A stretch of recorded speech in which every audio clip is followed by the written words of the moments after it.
Welcome to the Save Par Golf Podcast, where two average golfers talk about golf and things. I'm your host, Eric. It's super weird having you do the intro because you've been gone for 2 weeks. Been gone for a few weeks. I'm back. I don't know if I like it. I'm Dominic. I'm just kidding, Derek. Thank you for coming back. Yeah, we're back. We are currently on episode 146, and we have a very special guest today. We have Kai with Tee Time Leather. Kai creates quality handcrafted products. Make sure to give him a follow on Instagram. His user handle is at Tee Time Leather, as it sounds. Kai, thank you so much for taking the time and joining us on the podcast. Thank you guys for having me on. Yeah, super. By the way, if you are watching, the backdrop is awesome. I love the elephant print, which is one of the reasons. I mean, it's funny. You're like super into the elephant print. I'm really into like the thick wood block on like the desk. That's like my thing. So the funny thing about that is that is same one, because that's I'm trying to think of the brand. We've literally, my wife and I have looked at that we're redoing. That's a Husky. It's a Husky. Yeah, we're redoing our coffee stand here, and that's what I want to put in, is that white one with I highly recommend it. It's so dope. I got the adjustable one, so it like raises up and goes down and stuff.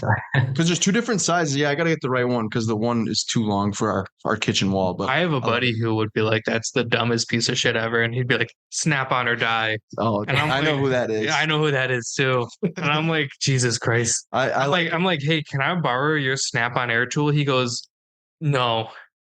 You can. He's like, no, you're not touching it. And I'm like, my goal is now to steal something. Each time, just take something. Tools are personal for some people. It's kind of like golf clubs, you know? Yeah. Well, he's a Polaris Master Tech. He works on small gas engine, so it's like he kind of needs something like that. Yeah. But I just wanted to borrow it for like the Ugga Duggas. And he's like, no, you got to get your own. And I'm like, I just want the fun Ugga Duggas. Anyways, yeah. Enough about Snap-on Husky toolboxes. But anyway, yeah, that is really dope. I have a Husky toolkit in my car. Do you? Yes. Is it like that one? Like that? No. It does say Husky though, and it's tools. I take my wheel off. This is golf and things, as you can see, and it's been a while since we've recorded together. The last couple weeks off. So yeah, the last couple weeks has mainly been things. We've been not golf. Did you listen to the last two? Just a little bit. Oh, the last. Damn. Yeah, no, you probably shouldn't. But anyway, back to Kai. So we want to learn more about you, your brand, business that you started. What inspired you to combine your passion for golf and crafting leather goods? It's been a long time coming, honestly. I've been crafting leather goods for about 10 years. I started out, just making small things like keychains, wallets, belts, and stuff like that. But I didn't really have like a niche or anything to call my own. So I was just, making it for friends and family and stuff like that. And then about 2 years ago, I was going to make like a tea holder that snaps onto your, that clips onto your bag. Yep. And I was just reaching out to him, asking him about it, because my friend Brian is an avid golfer. And he was just, telling me about it. And he's like, yeah, bro, we're out here for like 4 hours. We're drinking, we're golfing. It's fun. And like back then I was like, dude, I don't got 4 or 5 hours to give up. I got a family, I got a job and stuff. So it just kind of like died there. But like that interest was kind of planted in me. And then I think the biggest thing was I was afraid to play as a single, as a new golfer. So I just kind of never really did it until I had another friend that was like golfing, and I messaged him, and he was like, yeah, bro, just come on out. I'll teach you all the etiquette, and all that stuff. And that kind of like eased my mind into it. And then I was like, all right, let me, I went and bought some old clubs. I got some Ping I2s. And then we went out to Corona, which is about an hour from me. And it was like 109 or 10 degrees. But I was like, you know what, let's do it. So we go out there, and he makes that first turn at Eagle Glen. And bro, I still remember it. It's like the most beautiful thing. It was just like a wide open green. Yeah. And it was just so serene. And I was like, damn, you're out here for 4 or 5 hours. And yeah, we just had a blast, and like the bug got me for sure. And then going back to being a new golfer, I felt like I was so disorganized, and I didn't have, everything I needed on me. And on top of being a new golfer, all the swing thoughts and stuff. Because I remember clearly, somebody was like, hey, it's time for you to tee off. So I walk up to the tee box, I'm digging around in my pockets. I'm like, oh shit, I don't have a tee. So now I got to do the walk of shame back to my bag. grab my tees, and I come back and now I'm flustered and I end up slicing the ball, into the woods. And then I was just like, there has to be something that I can do about this, So I made the prototype. I wanted to put my tees, my divot tool, and my ball marker all into one. And then I took it out, and then I played and I got a par, I think. So I was really happy, and like I just felt like, all right, one less thing to worry about. And then and then I've just been in love with golfing ever since, and it's blessed me in so many ways, being able to combine my passion for making leather goods into this. And then right now I'm trying to turn it into a business. So that's kind of like sections of my life that's always been separate, like business and then my art and then, my craft and stuff like that and my hobbies. And now I get to combine everything into one. So I'm just super thankful that, I get to do this, and I have amazing supporters like Cam. Shout out to Rush Golf. He's like one of my biggest supporters, and he hooked us up. So just, people like him and, meeting you guys and stuff. So, yeah. So he messaged me today, and whenever he messages me, I'm always like, oh no, this is gonna be kind of weird. He's like, I can't like your post for some reason. I'm like, I don't know. Like, I don't really know what to tell you. I'm like, I know you're liking it in spirit with like the little finger hearts. And I'm like, I got you, big guy. It's funny that you mentioned the walk of shame and how you've done that. How many times have I asked you for a tee? A few times. Yeah, I don't do that walk of shame. I'm just like, Derek, just go grab me a tee. I'm not walking over there. Otherwise, I'm going right off the deck here. Yeah. Or you're like, scrounging around looking for a tee off the ground, So my favorite thing is you mentioned, you saw the course, and it's like the coming to God moment. We're like, oh my God, I get it now. Yep. I introduced one of my good friends to golf. I think he hasn't played since we played. I didn't take him to a nice course, period. We played this really kind of junky little executive 9-hole course. I'm like, I'm not spending big bucks on you to like lose everything, break my clubs, whatever. And then he damn near got a hole in one on his first time using like a 3-wood. I was like, and he caught the bug back. He got the bug. No, he has not played since. Oh, he hasn't? Oh, lame sauce. Well, he's married now, so maybe he will. Get out and play. I'll have to take him out, but he'll come around. Yeah. So you said 2 years ago is kind of when you picked up golf as well. Is that okay? So how long have you from playing golf to like now? When did you start Tee Time Leather? So I started golfing, I think it was around like June. And then I officially started the business. August 1st was my incorporation date, where I started like getting all my website and everything together and started like being official. You got that bug quick then. If you like just like fuck it, done. Light bulb went up, I got this, and then ask my wife, man. Like she'd be like, yeah, this dude thought he was going pro. Like I would, get off early from work and go try to squeeze in around, or like before work, I would work on chipping and putting. And then I thought I was killing it. I was like, I'm working 2 jobs. I'm, killing it at home. And my wife's like, nah, dude, you need to calm down. Like, and I was like, all right, okay, we'll manage this a little bit better. So you had mentioned the pre-shot, brain stuff going on, pre-shot thoughts. Yeah. Do you feel like being more organized in terms of your pockets? Because you mentioned as soon as you had, your I don't know what to call it, but like your leather thing that had your ball marker, your tee, and then your tool. Did that kind of like calm you down, knowing that, hey, I'm ready to tackle this hole? Because then you said you got a par, which I don't even get pars. I'm a bogey guy. Yeah. Did that like calm you down and help your game? Yeah, for sure. I feel like it helped me out a lot. Just knowing that, like for me, I'm just I try to be conscientious of like slow play and, being in people's line. One thing I didn't even know was like when somebody's on the tee box, I would be in the back, like just swinging away. And then somebody's like, yo, don't do that. I'm like, oh shoot, my bad. Like, you're over here, I'm over here. But I guess I could see how it, could be distracting. So like I just try to be like, okay, if I have like a pitch mark I need to fix, then, I have everything I need to fix it. Or if I need to mark my ball, I remember playing with this gentleman, and he was so good. And he was like, hey, can you mark your ball?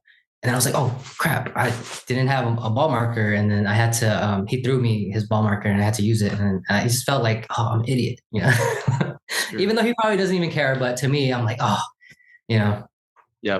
No, I've been in that situation too, where it's like, gosh darn it, I just forgot my divot tool in the, in my bag. Well, it's funny enough, like I'm the same way. Like, Mark from Kraken sent us each the repair tools that are, they're wood engraved or wood. Like lightning bolt. Yeah, there's lightning bolt, there's wood in it, and then he lasered our logo onto it. Nice. And then he's got like this case you put everything in. It's got 2 T's, your ball marker, and then your repair tool. I forget everything in the cart. And if it's too big and bulky, I really don't want to carry it and stuff like that. So I'm the same way. That's why I wanted to ask you.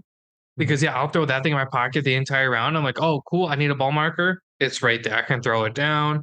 Oh, I need to fix this pitch mark. Boom, I'm done. Yeah. So I'm kind of the same way. I'm not well organized, like in general, but like with certain aspects of things, I'm like, I really just want to be prepared. And I think that really calms me down. Yeah. I feel like after I got like a pre-shot routine and like I have a routine for everything now, I just play better. Like if I forget my tool holder or my glove holder, I don't know if you guys saw it, but it's like a little clip on it and it has a Velcro pad. So you can put it onto your pants and then you can just clip your glove onto it. If I forget either of those two things, like I feel like I'm gonna have a bad round because I start to do my pre-shot routine and it's not there, and I'm like, oh. So it just throws my game off a little bit. So I should get something like that because I lost a glove the other couple weeks ago. I swear it fucking just flew away. I hit a really sweet knockdown 2-iron, like drove the green. Like I'm like, cool, I'm a one putt this bitch and make birdie. Mm-hmm. And then I went back to my cart to play the next hole, like hole 18, gone. Yep. So I ended up finishing the round with no shoes. I lost my golf glove. No shirt, no service? No, I had all that, but like I had no shoes. Forgot my golf glove, God knows where it is. Sometimes that golf glove though sneaks out in the back of the golf cart. Oh no, I checked. You did? Okay. Gone. Because sometimes like slips out like on the back seat and so like, somebody has a really nice G4 glove out there now for free. No, that's actually the inspiration for me making that glove holder. I would sometimes put it on my bag and then sometimes put it on my pocket. And then one day it just disappeared. And then I was like, damn, I really like finding problems and then just finding a solution for it, Sure. So whatever like solution, like problems I find when I'm golfing, I'm like, I can make something for that. So that's just my I like that you went the leather route too. I feel like a lot of people in the golf space who try to find these solutions or whatever use like brass or metal or just kind of overdo it in my mind. Not that there's anything wrong with making something a little overdone, because I'm a big fan of that, where it's like, wow, this is never going to break and I never have to replace it. But there's just something elegant about leather. And I was telling Derek earlier before we hopped on, I'm a big fan of leather because it patinas for everybody differently. It's truly an art form. And then all of a sudden it's different person to person, depending how you touch it, the oil's in your hands. Yeah. I think that's where leather is super fun and super cool to use. You guys were talking about watches earlier. It's just like a nice leather watch band or like a nice leather belt. Yes, sir. Yeah. I got to send you something, man. Now that I know that you love leather, I'll hook you guys up with something. Sounds a little weird saying I love leathers. Well, I was going to go back to, so I'm just looking at the one that I was viewing this video earlier. It's the elephant print, handmade leather organizer that you have. It's black with the elephant print on it. And how many times you probably found this out when you first started, but you bring a couple tees in your pocket, next thing you know, you're getting stabbed by a wooden tee or a plastic tee, right? And I think that's kind of the beauty of this product. It holds 3 tees, or I mean, you could probably shove a few more in there, but it nicely fits 3 tees, and the leather is longer than the tee cover, the tee itself. So when you put that in your pocket, you're not having to worry about. You know what I call that? What's that? Being well engineered. Exactly. See, well, like you say, he likes finding a problem and solving it, and that's why I wanted to bring that up, because like that was my first thought. I'm like, it's something that's not very big and bulky, because that is another issue. Like you put something in your pocket. You don't want it like weighing, not necessarily weighing you down, but you don't want like because it's leather, it's light. Exactly. And so you don't want all these different things in your pocket. Well, you kind of utilize one item to put a couple things in there. And so I think it's a really brilliant idea, and the look of it is really, really cool. So Thank you. Well done. And I think speaks volume, like you said, as far as you like to find a problem and then solve it. And for you to only be playing golf for just a short period of time, every time you say that, Ice Baby goes off in my head. What's that? You got a problem? Yo, I solved it. I'm just like, shut the fuck up, Derek. That was my jam back in the day. I wasn't alive yet. Yeah, but, like that. Yes. Sorry, that product is like one of those things where when you see it, you either like, dude, I love it, I need that in my life, or you're like, I don't really know if I need that. But once you try it and you go and play one round with it, I guarantee you're like, oh, I need this in my life. Like, it's I believe in it that much. So like, I believe the best advertising is word of mouth, so I'll send it out to creators that I kind of vibe with, and and they just kind of like, they love it, and then it just speaks for itself. So the one thing that I was thinking, like what I would put in there is that I'm a huge like fanatic of chapstick. Like that's one thing that I can't go without. Jesus Christ. So you could literally just make one of those just a little bit, bigger loop, and you can tuck the chapstick. We do. It's like 2 T's or 3 T's with the chapstick. We do gift every year for Christmas because we love each other. Yeah. Sometimes I got him this cool like Burt's Bees tin one year. It's just chapstick. Just nothing. And I go through all my chapstick. So I've never seen him so excited for anything in his life. So that would be my one thing right there. It's like, I mean, I don't chapstick holder. What about like a keychain chapstick holder?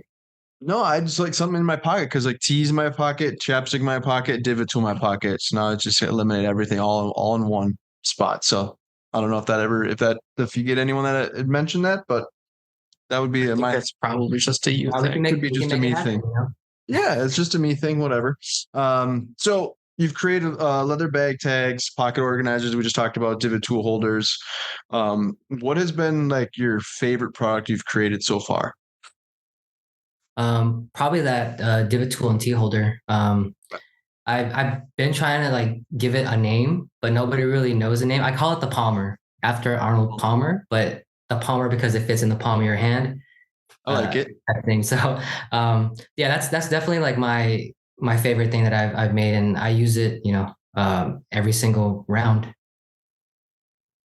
I think like Palm Buddy, but that sounds really weird too. I don't like that. Palmer. I like Palmer. The Palmer. Yeah, I like that. Is that the best seller too? Yes, it is. Yep. Yeah. How long does it take you from like start to finish to actually make one? So when I first started, I would make it by hand. But now I've got the production like process down so that it takes me probably like 30 minutes, 15 to 30 minutes to get it finished and sewn up. But like the tedious part is like finishing the edge, painting the edge, letting it dry, and then sanding it down. That takes a while, but in total, like probably like 45 minutes to an hour. Yeah. Like, who's your biggest demographic as far as like, do you do like a lot of like maybe golfers? Bingo. Like bachelor party like gifts or anything like that, like wedding gifts? Not yet. I've had some people order like multiples of it for gifts, but yeah, for sure, like that would definitely be part of the dream to be able to make stuff for bachelor parties and things like that, because it's a pretty special gift. You're giving it to your groomsmen and stuff. So right. Well, that's kind of what I was thinking. And even like maybe like a Father's Day, Mother's Day, like you know what I mean. It's a really cool product. And I think with the leather, it just feels a little bit more meaningful, I guess, in a way. Yeah. I feel like whenever I think of leather, and I think this is why I'm such like a fan of it, I always think of like stuff that gets passed down.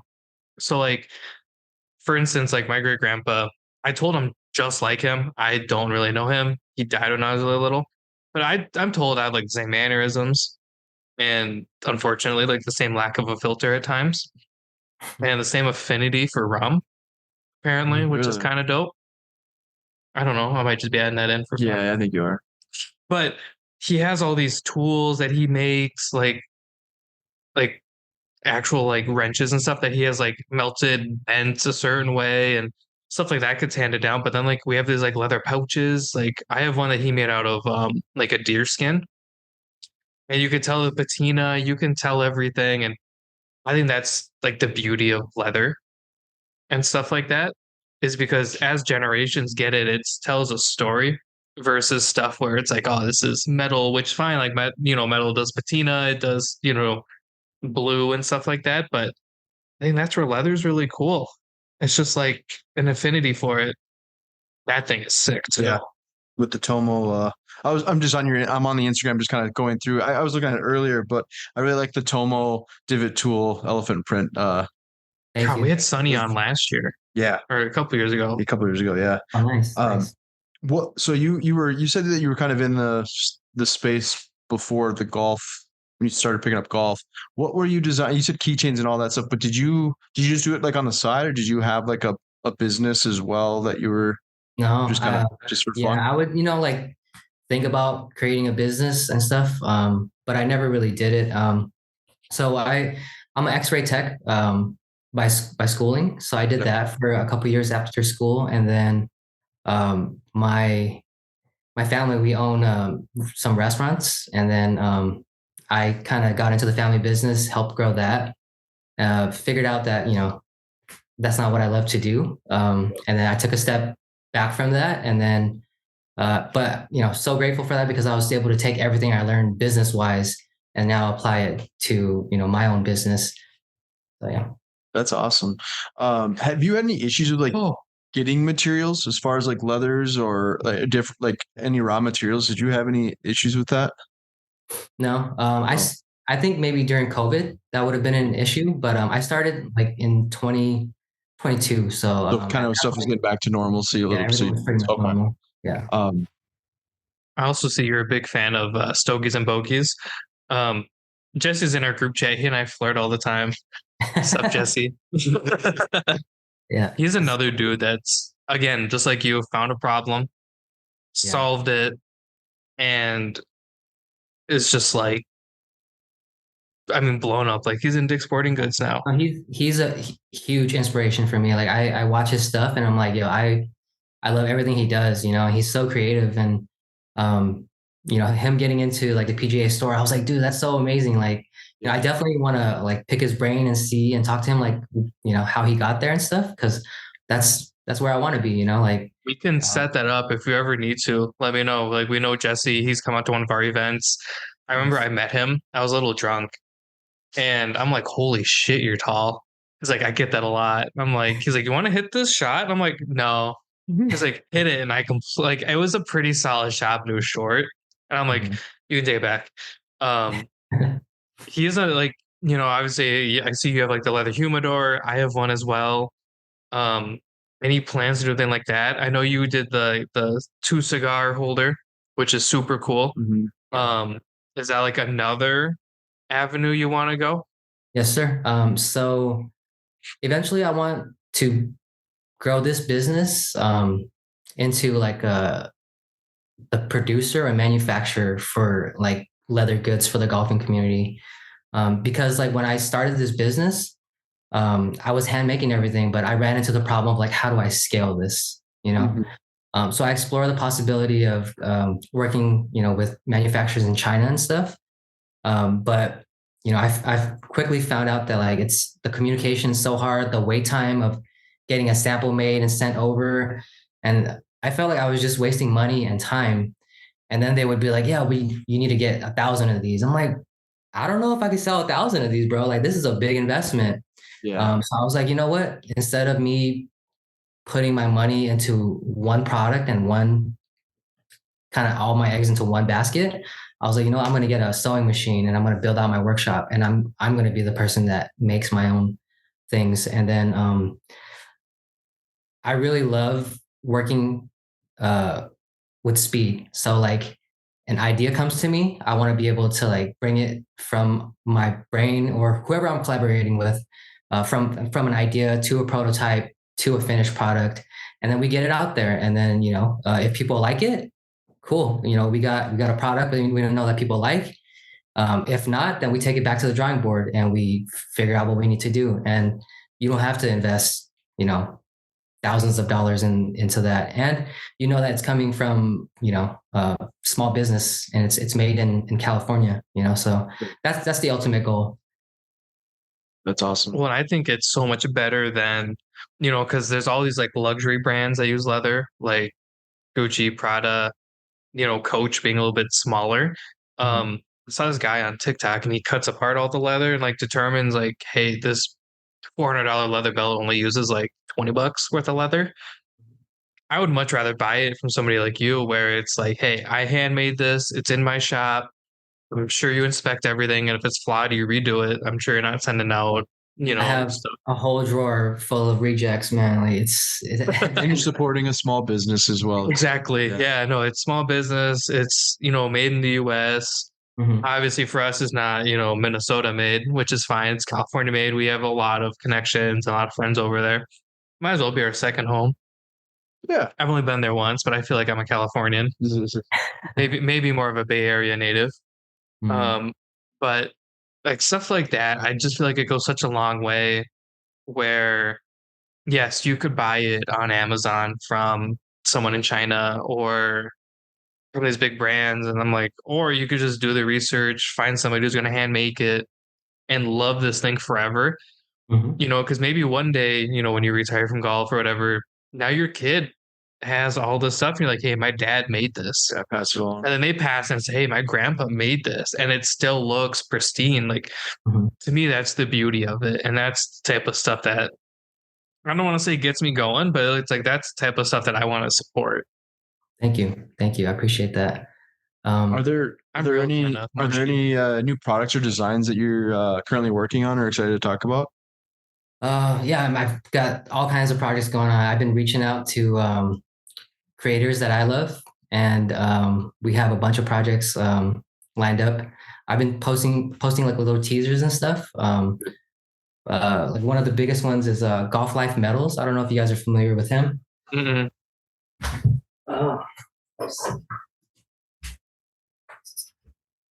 So this dude makes these and these. Oh, sweet. Oh, cool. Yeah. So he does amazing work. His name's John. Golf Life Metals. He's based in New York. So he actually made these, and they got into the pockets of some like professional golfers on the PGA Tour. And so, we've been working together. I don't know if I'm allowed to show this, but we partnered together to make a football inspired holder. And then so it just kind of slides in there like that, and then this one slides right in here. I like it. Like that. And then he calls it pocket leather. So I love it. I'm like, yeah, that's sick. That's crazy. You haven't talked about the basketball he's made. I was going to bring that up. I thought earlier. I'm a big basketball guy, but so like you kind of just mentioned it, but I always typically ask like, when it's an entrepreneur about like their 1 year, 5 year goals. But have you ever talked about, before you ask that, what would the Safe Bar leather holder collaboration look like? Oh yeah, probably just the logo itself. No.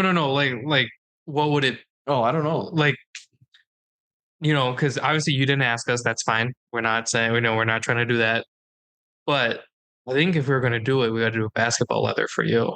I think the basketball leather would look really cool. Yeah, I don't know. I never really thought of it. I was more like on the side of like, would be like licensing. You know what I mean? Where you're actually like doing teams. Yeah, that would be amazing. But you know what I mean? Kind of pricey. But eventually we want to get there. Like right now, I'm just a one-man show, but my nephew, he's started to help me out. So I'm training him to like just kind of operate the laser engraver and like to cut out pieces for me, and then I'll craft it. So we're slowly expanding, and then the dream is to get into like the pro shops, PGA Tour Superstore, online, but it's just small steps right now. So baby steps, which is that's it's kind of brick by brick. Right? You got to take your time. You can ask your entrepreneur question. It just kind of came to my mind where I'm like, damn, what would a Safe Bar Yeah, I never really thought look like. I was just like, so we were talking about the basketball, and that was one of my questions as far as like the licensing, because I saw the football and the basketball. But I was gonna ask, you talked about buying like the sewing machine and all that. Did you just hop on YouTube and you're like, I'm gonna figure out how to sew? Or did you have experience? I know you said made the keychains and stuff that we mentioned earlier, but where did that come from? Like, where did that bug get you? Like, I want to learn how to do it myself. Um, I think it goes back to me being a little kid. Growing up, our family, my mom and dad are first generation or immigrants, and I'm first generation Vietnamese American. So when I was little, I clearly remember coming home from school and my sisters, I have a huge family, and there's my 5 sisters are in the garage. Jesus Christ. That's a sweatshop, dude. It's a straight up sweatshop. We had a bunch of sewing machines, and they would just sew and stuff after class, after school. And I would try to help out by like gluing the little labels on, that's all I did.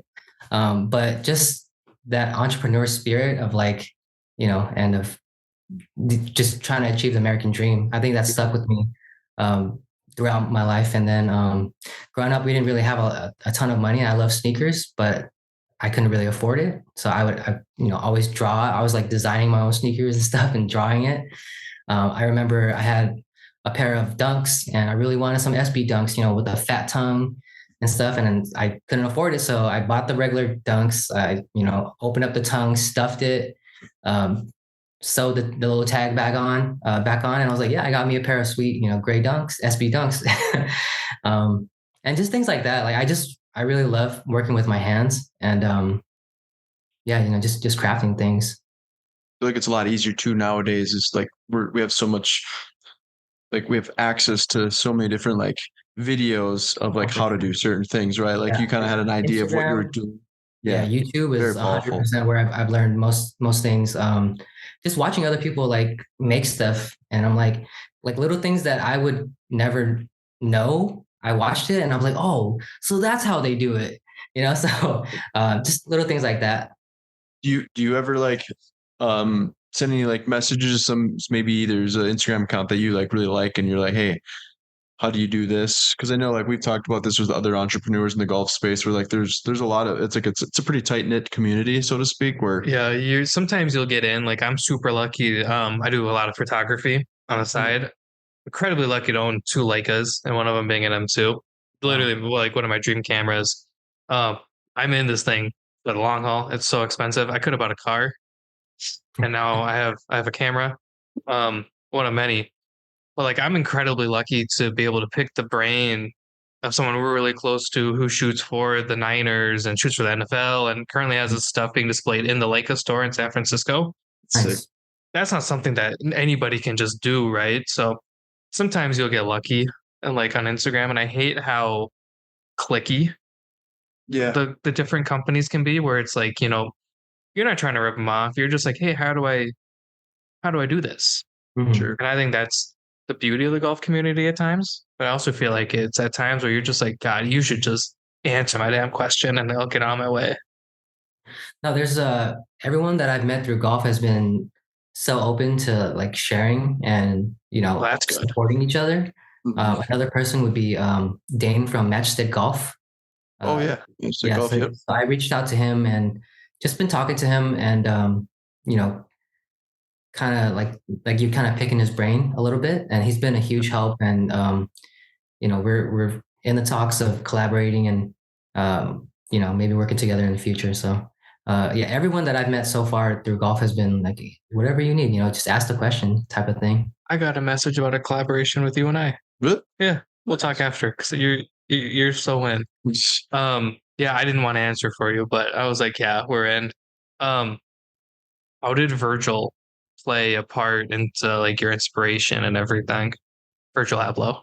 I know who Virgil. Okay, I was just checking because you were like, I know, but you're like, where is this going? He's a huge inspiration, like him and his designs and his way of looking at design and fashion and style. I listened to his old interviews and stuff, and it's a huge inspiration for me. And shout out to Jordan Rogers. He's the one that posted that Virgil Abloh clip kind of narrating what he was doing. And I was like, that's so sick. You know, like I want to kind of put my little twist on that. So, and you know, I also have like that conflict of like, okay, do I focus on one thing and just try to push that? Or do I just be creative and just create, right? And just, you know, hopefully someday it gets into the right people's, the algorithm catches it or whatever, and it gets the right people see it, you know, and it just takes off. So right now I'm just like, you know what? I just love creating stuff. So I don't really care who's watching, how many views it gets. I just like to create and like to collaborate with people. Is that what he says? Like 5 to 10 projects? Isn't that like one of his quotes? Yeah. I mean, also 5 to 10 projects at a time. He's always doing something. You also just described ADD in the most like beautiful way possible. I honestly think I have ADD because my wife said you need to focus on one product and just push that. I'm like, no, like I'm trying to do this, I'm trying to do that, and that's just how my brain works. I was formally diagnosed at a young age, so it's like I'm one of the weirdos who was like actually like medically diagnosed with ADD. I think everyone has it to an extent. Oh, I'm very like, you spend an hour with me, you're like, what the fuck are you doing? But yeah, like. And like when Virgil passed, it's like one of those things where it's like outside of sneakers and fashion, nobody knows who he is, but like his design is literally everywhere. Mm-hmm. And that's how I feel about Pharrell too. And I know Pharrell had to kind of not step in to Virgil's shoes because you just don't step into his shoes, right? Yeah. Pharrell is also just like a creative genius where musically incredibly gifted. And then like fashion wise, what he's doing in Louis Vuitton, you're just like, I don't know where this came from. Yeah.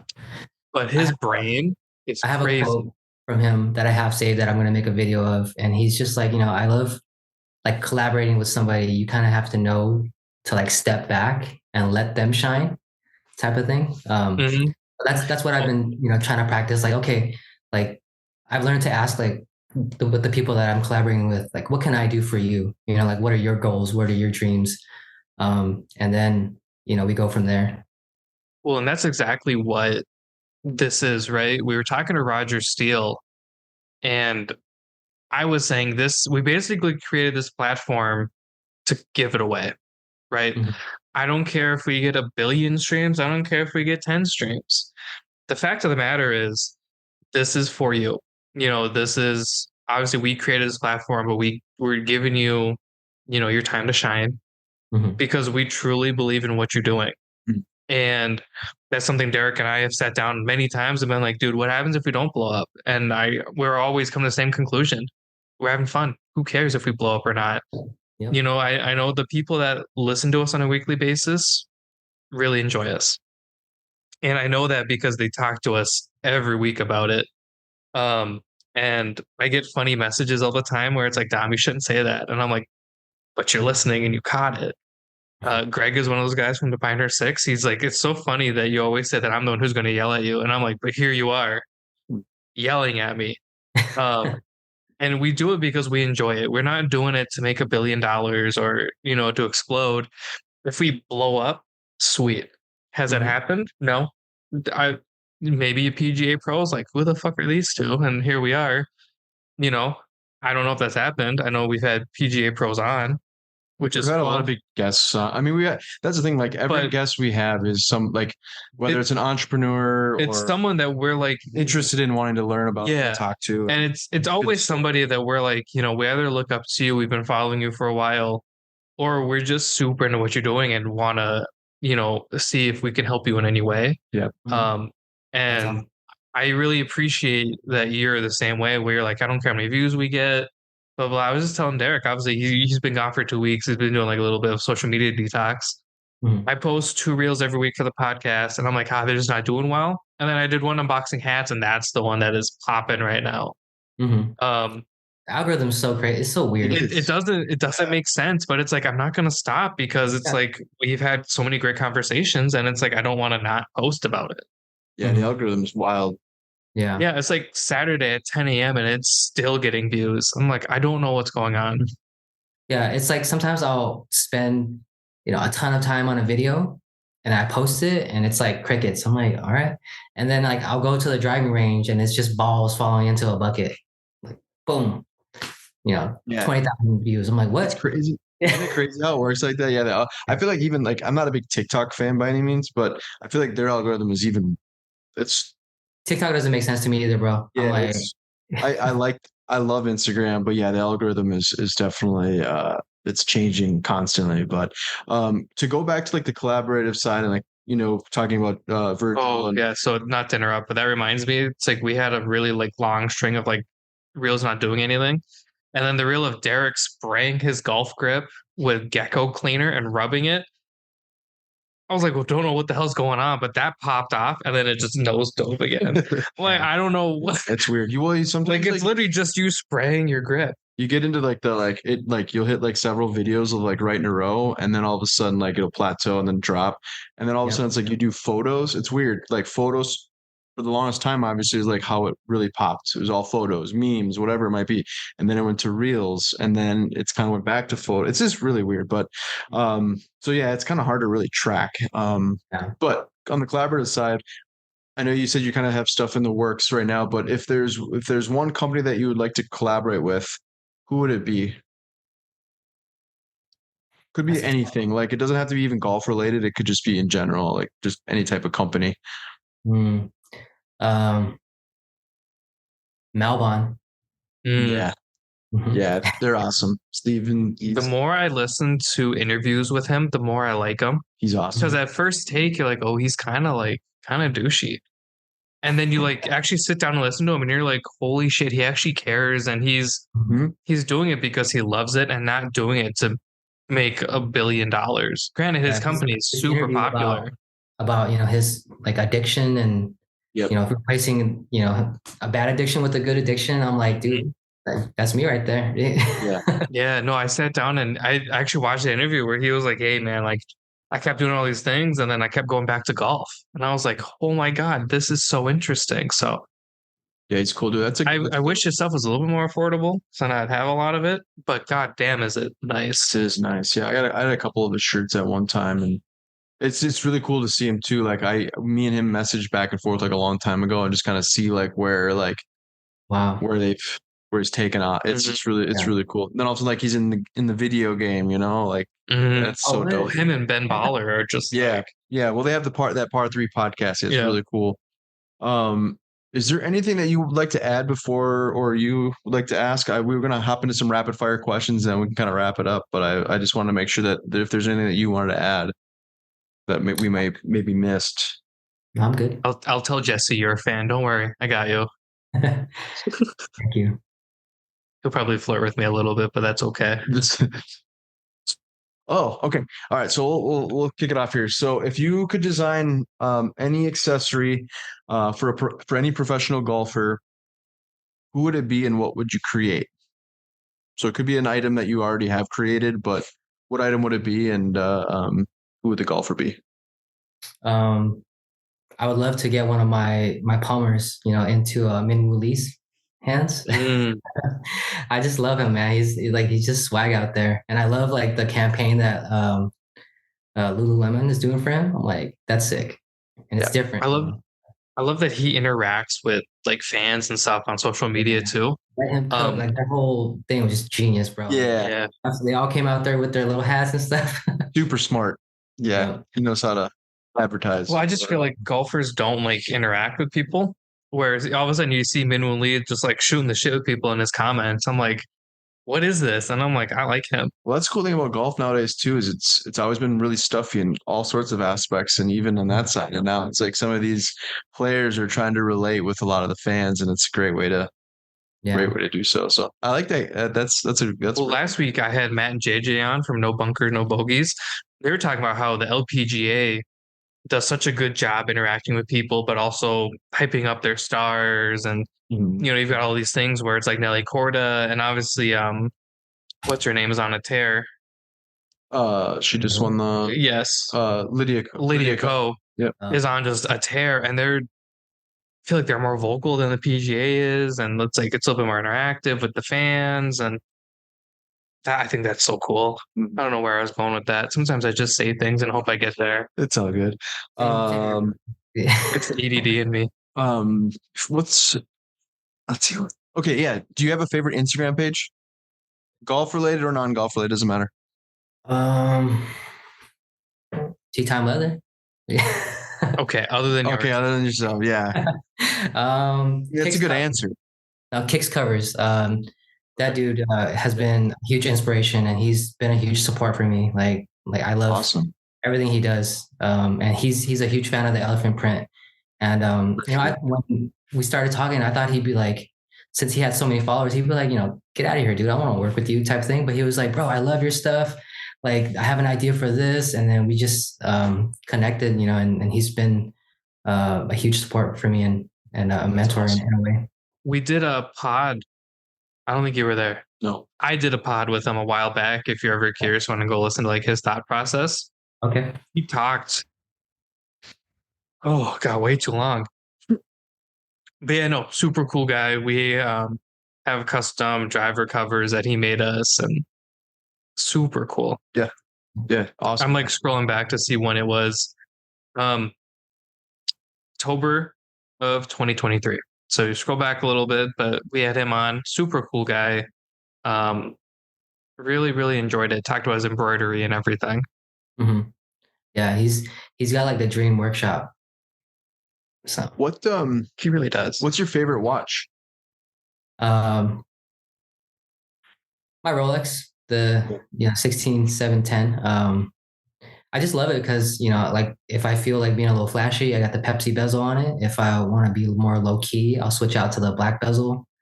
If I'm feeling like not as flashy, but I want to have a little bit of pop, I'll put the Coke on. So I just love that I can change out the bezels, change out the bracelet, put a leather band on, a black band on, and it's basically, to me, it's like 6 different watches in one. So yeah, very universal or versatile. Mm-hmm. Don, I'll let you ask these next 2 questions. Where are we? Right here. Oh, I would say you skipped one. Yeah, so I was confused. Yeah. You should ask that one. You want me to ask this one? No, the one you skipped. The top one. Yeah, well, I think you already kind of hinted at, but I can ask it. But what's your favorite product that you've designed so far or created so far? For sure, my divot tool and T holder. The second would be the glove holder. Those 2 are my favorite. Just because I know that it provides people with like utility. I've had so many people tell me like, dude, I forgot your glove holder and it's my game's not right.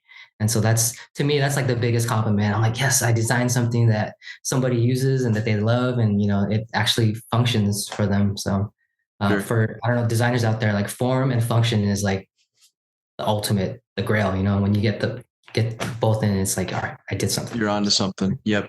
Yeah. Okay, now I'll ask. I just thought that was a really good question. Yeah. Outside of golf, what's your favorite sneaker? Because I know you and I talked about it a little bit. Not shoes, but I'm a fan.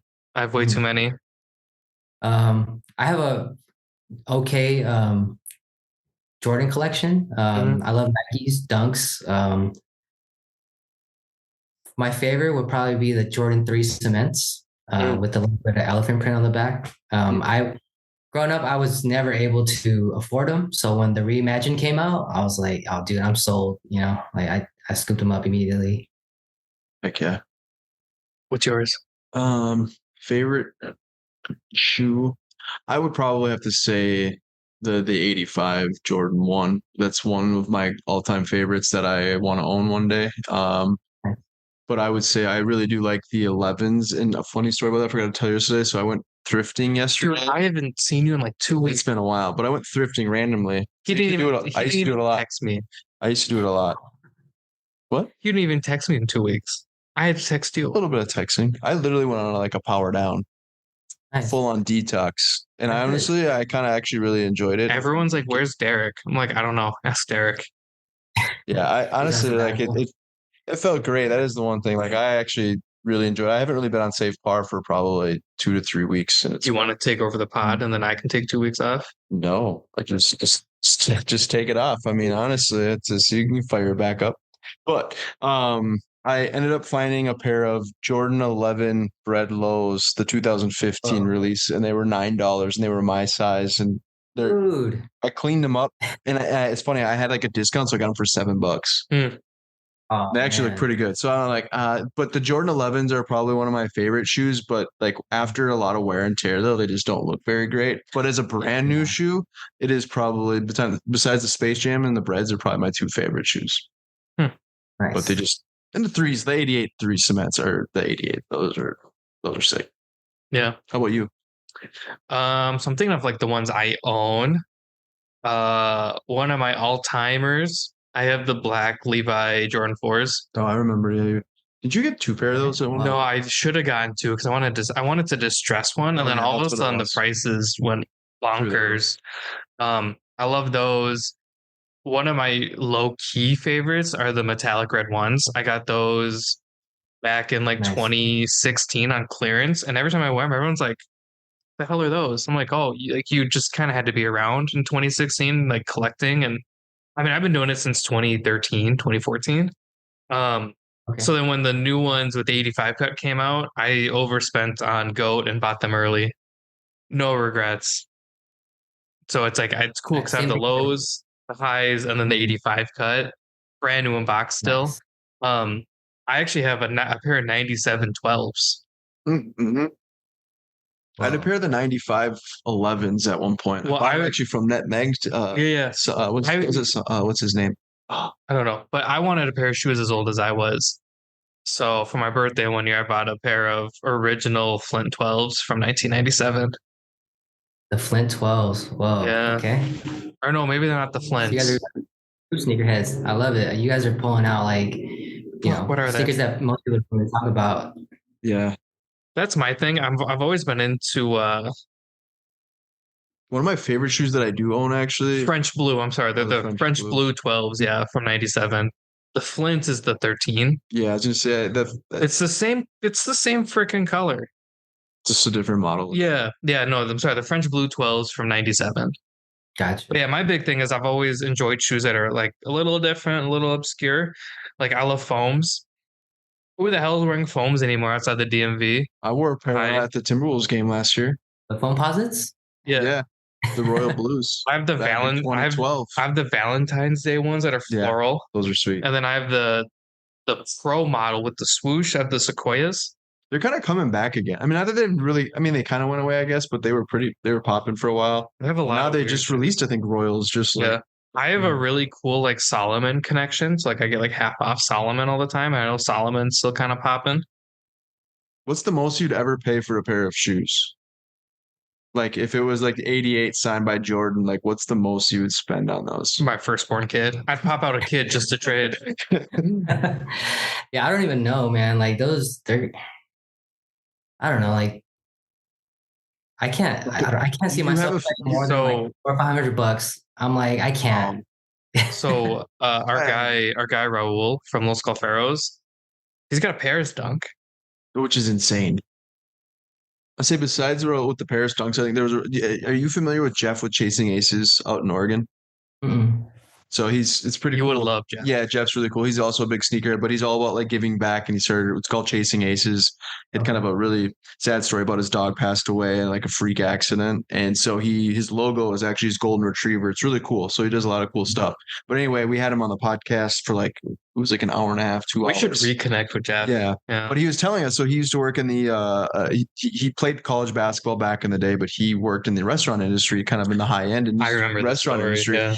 And when he was working, it was time when Michael Jordan and the Chicago Bulls were in town, and he's like, and they were told that he was going to be at the restaurant. And so he's like, oh, he was a shoe collector.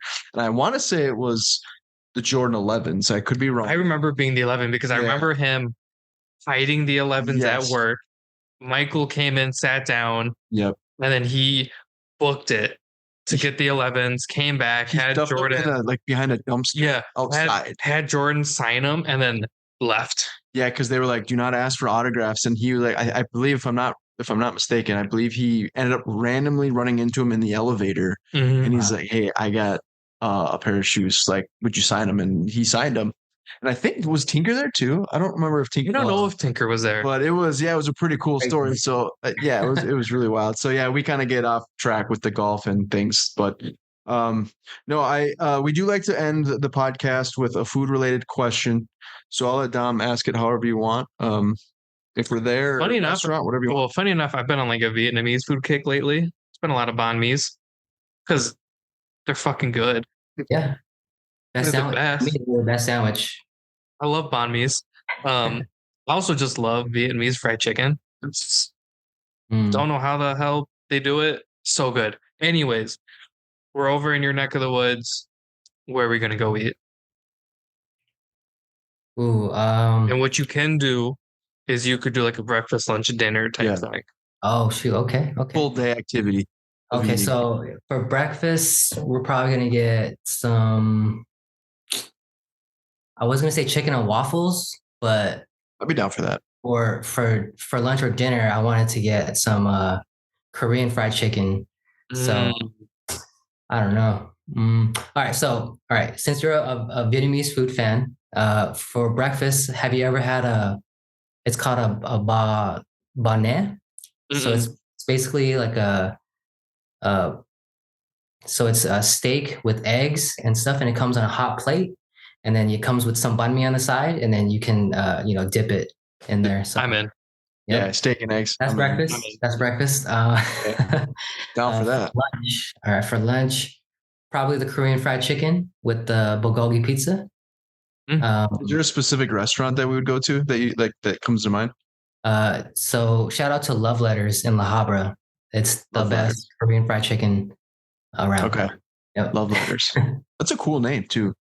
Yeah. Where how that came about? Are you in like NorCal or SoCal? I'm in Orange County, so SoCal.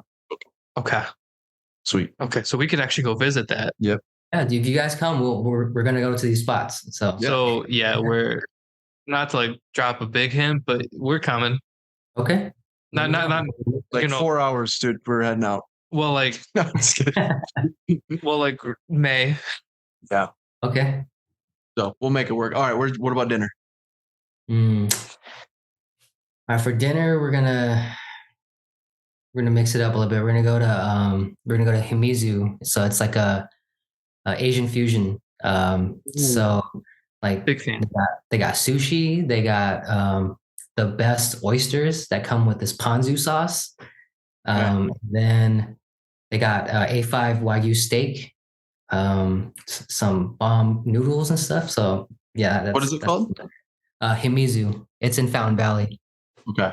Yeah. Perfect. Well, we'll keep those on the list because when we come visit, we'll definitely hit those up. Yeah, because we may or may not be in like LA or Pasadena in May. And then if you guys have room, or for the next day, right? And you guys got to stop by the Crab Shack. So that's my my family's restaurant. So Cajun Seafood Boil. You can obviously tell that I'm sick of that food because I didn't mention it in there, but it's the bomb, So for anyone else that's coming, you've had it for so long that you're like, yes.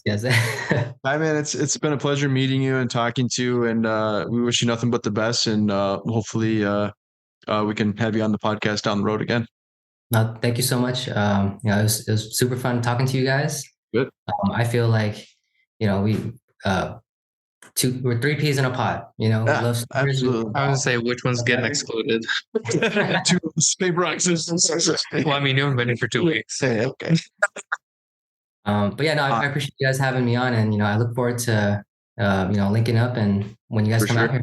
So sounds good, man. Nice to meet you. Take care. Have a good night. Take care, guys. Yep. Thank you.